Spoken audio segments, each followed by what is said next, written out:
बिस्मिल्लाहिर्रहमानिर्रहीम। जी अब करीब ज़ाइफ़ दे मोअज़्ज़ज़ नाज़रीन, अस्सलाम वालेकुम। उम्मीद करदी हां तुसीं सारे ठीक ठाक होंगे ते अल्लाह पाक सब नूं खुश रखे, आबाद रखे ते सब दे माँ बाप दा साया सदा सलामत रखे। सुबह दा टाइम सी ते बेटी ने अपनी सिल्वर कलर दी जिहड़ी ज्वैलरी अपनी चूज़ कीती सी।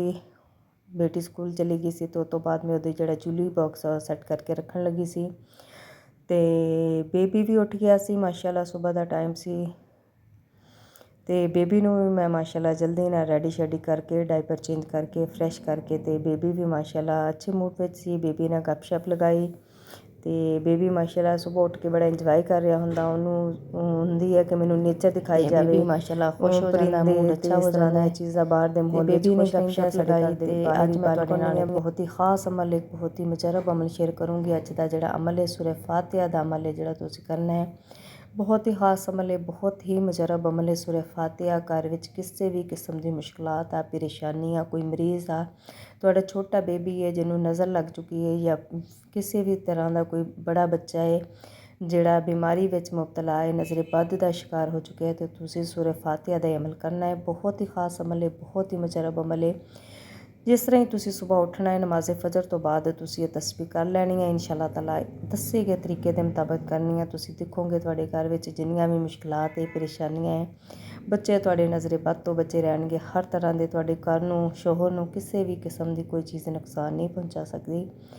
तुसीं इस अमल नूं दस्से गए तरीके के मुताबिक करना है। इंशाअल्लाह ताला जिंदगी विच जिन्नियां भी मुश्किलात होणगियां, जिन्नियां भी परेशानियां होणगियां, इंशाअल्लाह ताला अल्लाह पाक दे हुक्म नाल ख़त्म हो जाणियां।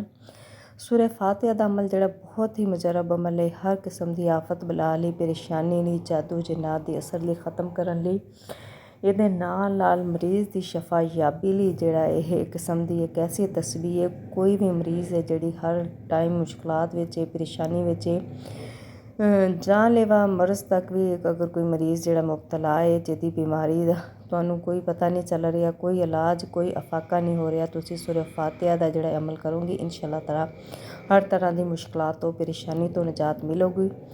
ਸੁਬਹ ਨੂੰ ਤੁਸੀਂ ਕਰਨਾ ਹੈ ਨਮਾਜ਼ ਫਜਰ ਤੋਂ ਬਾਅਦ ਸੂਰਹ ਫਾਤਿਹਾ ਪੜ੍ਹਨੀ ਹੈ 41 ਦਫਾ। ਜਿਸ ਤਰ੍ਹਾਂ ਹੀ ਤੁਸੀਂ ਨਮਾਜ਼ ਫਜਰ ਅਦਾ ਕਰੋ 41 ਦਫਾ ਤੁਸੀਂ ਸੂਰਹ ਫਾਤਿਹਾ ਪੜ੍ਹ ਲੈਣੀ ਹੈ, ਜਾਂ ਫਿਰ ਜਿੰਨੀ ਵੀ ਦਫਾ ਤੁਸੀਂ ਪੜ੍ਹ ਸਕਦੇ ਹੋ 11 ਦਫਾ ਜਾਂ 41 ਦਫਾ ਸੂਰਹ ਫਾਤਿਹਾ ਪੜ੍ਹ ਲੈਣੀ ਹੈ। ਅਫਲੋ ਆਖਰ 11 ਦਫਾ ਤੁਸੀਂ ਦਰੂਦ ਇਬਰਾਹੀਮੀ ਪੜ੍ਹ ਲੈਣਾ।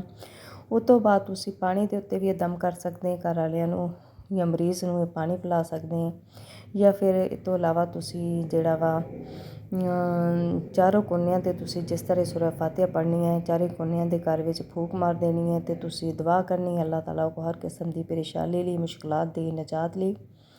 ਬਹੁਤ ਹੀ ਖਾਸ ਅਮਲ ਹੈ, ਤੁਸੀਂ ਰੋਜ਼ਾਨਾ ਦੀ ਬੁਨਿਆਦ 'ਤੇ ਕਰ ਸਕਦੇ ਹਾਂ ਅਤੇ ਨਾਲ 5 ਵਕਤ ਦੀ ਨਮਾਜ਼ ਦੀ ਪਾਬੰਦੀ ਕਰਨੀ ਹੈ। ਬਹੁਤ ਹੀ ਖਾਸ ਅਮਲ ਹੈ, ਬਹੁਤ ਹੀ ਮੁਜਰਬ ਅਮਲ ਹੈ ਅਤੇ ਇਸ ਅਮਲ ਨੂੰ ਤੁਸੀਂ ਲਾਜ਼ਮੀ ਕਰਿਆ ਜੇ। ਜੀਓ ਕਰੀ ਵਜ਼ਾਇਫ 'ਤੇ ਅਗਰ ਨਵੇਂ ਆ ਤਾਂ ਪਲੀਜ਼ ਚੈਨਲ ਨੂੰ ਸਬਸਕ੍ਰਾਈਬ ਕਰ ਦਿਆ ਜੇ, ਵੀਡੀਓ ਨੂੰ ਲਾਈਕ ਕਰ ਦਿਆ ਜੇ ਅਤੇ ਅੱਲਾਹ ਖੁਸੂਸੀ ਦੁਆਵਾਂ ਵਿੱਚ ਸ਼ਾਮਲ ਹੋਣ ਲਈ ਅੱਲਾਹ ਤਾਲਾ ਦੇ ਕੋਈ ਜਚਾਰ ਨਾ ਲਾਜ਼ਮੀ ਕਮੈਂਟ ਕਰਿਆ ਜੇ।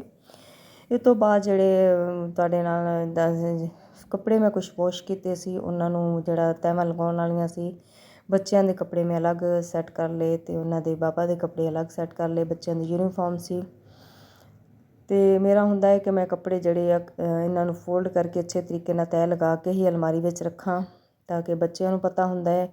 ਕਦੇ ਵੀ ਮੈਂ ਆਪਣੇ ਬੱਚਿਆਂ ਨੂੰ ਜਿਹੜੇ ਸੁਬਹ ਨੂੰ ਕੱਪੜੇ ਨਹੀਂ ਨਿਕਾਲ ਕੇ ਦਿੱਤੇ। ਉਹਨਾਂ ਦੇ ਕੱਪੜੇ ਪ੍ਰੈਸ ਹੁੰਦੇ ਨੇ, ਉਹਨਾਂ ਦੇ ਸ਼ੂਜ਼ ਵਗੈਰਾ ਉਹਨਾਂ ਦੀ ਜਗ੍ਹਾ 'ਤੇ ਰੱਖੇ ਹੁੰਦੇ ਨੇ, ਆਪੇ ਬੱਚੇ ਮਾਸ਼ਾਅੱਲਾ ਤਿਆਰ ਹੋ ਕੇ ਜਾਂਦੇ। ਉਹਨਾਂ ਦੀ ਇੱਕ ਰੂਟੀਨ ਸੈੱਟ ਕੀਤੀ ਹੈ ਕਿ ਇਸ ਤਰ੍ਹਾਂ ਕਰਕੇ ਤੁਸੀਂ ਜਿਹੜਾ ਕਰਨਾ ਹੈ। ਤੋਂ ਬਾਅਦ ਸਾਰਾ ਕੰਮ ਕਰ ਕੇ ਜਿਹੜੀਆਂ ਕੱਪੜਿਆਂ ਨੂੰ ਤਹਿ ਲੱਗੀਆਂ ਸੀ, ਉਹਨਾਂ ਨੂੰ ਕੱਪੜਿਆਂ ਨੂੰ ਮੈਂ ਅਲਮਾਰੀ ਵਿੱਚ ਰੱਖਿਆ। ਨਾਲ ਹੀ ਮੈਂ ਬੇਬੀ ਦੇ ਕੱਪੜੇ ਜਿਹੜੇ ਵਾਸ਼ ਕਰਨ ਵਾਲੇ ਸੀ ਮਸ਼ੀਨ ਵਿੱਚ ਪਾ ਦਿੱਤੇ ਅਤੇ ਇਸ ਤੋਂ ਬਾਅਦ ਇਹ ਕੱਪੜੇ ਜਿਹੜੇ ਹੈ ਫੋਲਡ ਕਰਕੇ ਅੱਛੇ ਤਰੀਕੇ ਨਾਲ ਇਹਨਾਂ ਨੂੰ ਅਲਮਾਰੀਆਂ ਵਿੱਚ ਸਹਿਣ ਦਿੱਤਾ। ਸੁਬਹ ਦਾ ਟਾਈਮ ਜਿਹੜਾ ਹਰ ਮਦਰ ਲਈ ਬਹੁਤ ਬਿਜ਼ੀ ਹੁੰਦਾ ਹੈ, ਸਪੈਸ਼ਲੀ ਸਕੂਲ ਗੋਇੰਗ ਜਿਨ੍ਹਾਂ ਦੇ ਬੱਚੇ ਸਕੂਲ ਗੋਇੰਗ ਹੈ ਉਹ ਬਹੁਤ ਜ਼ਿਆਦਾ ਬਿਜ਼ੀ ਹੋ ਜਾਂਦੀਆਂ।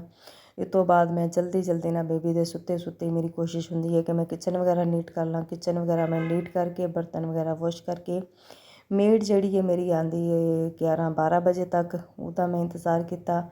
TV ਲਾਉਂਜ ਵਗੈਰਾ ਵੀ ਮੈਂ ਸੈੱਟ ਕਰ ਲਿਆ ਸੀ। ਇਸ ਤਰ੍ਹਾਂ ਸਾਰੇ ਕੰਮ ਜਿਹੜੇ ਆ ਮੈਂ ਮਾਸ਼ਾਅੱਲਾ ਕੋਸ਼ਿਸ਼ ਕਰਦੀ ਹਾਂ ਕਿ ਜਲਦੀ ਸੈੱਟ ਕਰ ਲਵਾਂ। ਕਮਰੇ ਵੀ ਸਾਰੇ ਸੈੱਟ ਹੋ ਚੁੱਕੇ ਸੀ ਅਤੇ ਇਸ ਤੋਂ ਬਾਅਦ ਮੇਡ ਆਉਂਦੀ ਹੈ। ਮੇਡ ਨੇ ਬਸ ਸਫਾਈ ਕਰਨੀ ਹੁੰਦੀ ਹੈ ਜਾਂ ਫਿਰ ਡਸਟਿੰਗ ਵਗੈਰਾ ਉਹ ਕਰਦੀ ਹੈ ਤੇ ਬਹੁਤ ਹੀ ਸਵੇਰ ਦਾ ਟਾਈਮ ਬਹੁਤ ਜ਼ਿਆਦਾ ਬਿਜ਼ੀ ਹੁੰਦਾ ਨੇ ਤੇ ਬਹੁਤ ਹੀ ਖਾਸ ਅਮਲ ਹੈ, ਬਹੁਤ ਹੀ ਮੁਜਰਬ ਅਮਲ ਹੈ ਜਿਹੜਾ ਮੈਂ ਤੁਹਾਡੇ ਨਾਲ ਸ਼ੇਅਰ ਕੀਤਾ ਹੈ। ਸੂਰਹ ਫਾਤਿਹਾ ਦਾ ਅਮਲ ਹੈ। ਹਰ ਕਿਸਮ ਦੀ ਆਫਤ ਬਲਾ ਲਈ, ਪਰੇਸ਼ਾਨੀ ਲਈ, ਮੁਸ਼ਕਲਾਤ ਤੋਂ ਨਿਜਾਤ ਹਾਸਲ ਕਰਨ ਲਈ ਇਹ ਮੁਜਰਬ ਅਮਲ ਹੈ। ਬਸ ਤੁਸੀਂ ਖਲੂਸੇ ਦਿਲ ਦੇ ਨਾਲ, ਖਲੂਸੇ ਨੀਅਤ ਦੇ ਨਾਲ ਜਦੋਂ ਵੀ ਕੋਈ ਤਸਬੀਹ ਕਰੋਗੇ, ਅਮਲ ਕਰੋਗੇ ਤੇ ਇੰਸ਼ਾ ਅੱਲਾਹ ਤਾਲਾ ਕੋ ਜਿਸ ਤਰ੍ਹਾਂ ਹੀ ਤੁਸੀਂ ਦੁਆ ਕਰੋਗੇ, ਤੁਸੀਂ ਦੇਖੋਗੇ ਸੂਰਹ ਫਾਤਿਹਾ ਦੀ ਜਿਹੜੀ ਬਦੌਲਤ ਹੈ ਤੁਹਾਡੇ ਘਰ ਵਿੱਚ ਜਿੰਨੀਆਂ ਵੀ ਆਉਣ ਵਾਲੀਆਂ ਮੁਸ਼ਕਲਾਤ ਹੈ, ਪਰੇਸ਼ਾਨੀਆਂ ਹੈ ਜਿਹੜੀ ख़त्म हो जाएंगियाँ। सूरह फातिहा ਤੁਹਾਨੂੰ ਜਿਹੜੀ ਇੱਕ ਕਿਸਮ ਦੀ ਐਸਾ ਅਮਲ ਹੈ ਜਿਹਨੂੰ ਹਰ ਮੁਸ਼ਕਲਾਤ ਪਰੇਸ਼ਾਨੀ ਨੂੰ ਆਉਣ ਤੋਂ ਪਹਿਲਾਂ ਹੀ ख़त्म ਕਰ ਦਿੰਦੀ ਹੈ ਤੇ ਲਿਹਾਜ਼ਾ ਤੁਸੀਂ ਇਸ ਅਮਲ ਨੂੰ ਲਾਜ਼ਮੀ ਕਰਨਾ ਹੈ। ਜਿਓ ਬਕਰੀ ਵਜ਼ਾਇਫ ਤੇ ਨਵੇਂ ਬਣੇ ਆ ਤੇ ਪਲੀਜ਼ ਚੈਨਲ ਨੂੰ ਸਬਸਕ੍ਰਾਈਬ ਕਰ ਦਿਆ ਜੇ। ਉਸ ਤੋਂ ਬਾਅਦ ਮੈਂ ਆਪਣੇ ਬੈਡਰੂਮ 'ਚ ਆਈ ਬੇਬੀ ਦਾ ਜਿਹੜਾ ਬਿਸਤਰ ਵਗੈਰਾ ਮੈਂ ਸੈੱਟ ਕਰ ਲਿਆ।